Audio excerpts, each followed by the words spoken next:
Hello, hello, hello guys. Nandito ako ngayon sa aking opisina. Ayan, nakikita nyo. May nakasampay pa dyan. Ito ang aking opisina guys. Ayan, naglalaba ako guys ng mga basahan. Ayan. Dito ako naglalaba ng aking basahan guys. Kasi ayaw ko doon sa matik. Ito yung luma kong washing. Pinakalumang washing ko. Nagagamit pa naman.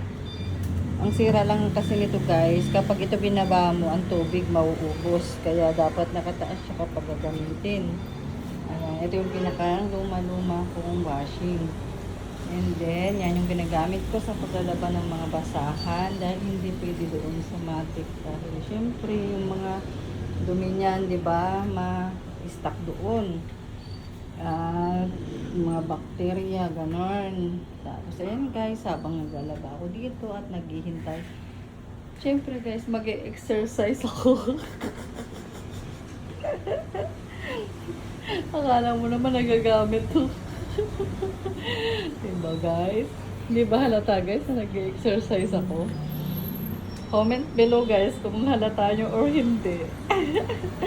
Okay, that's all for today's video guys. Bye-bye. Thank you for watching. Like and share na rin. Bye-bye, bye-bye, bye-bye. Good night.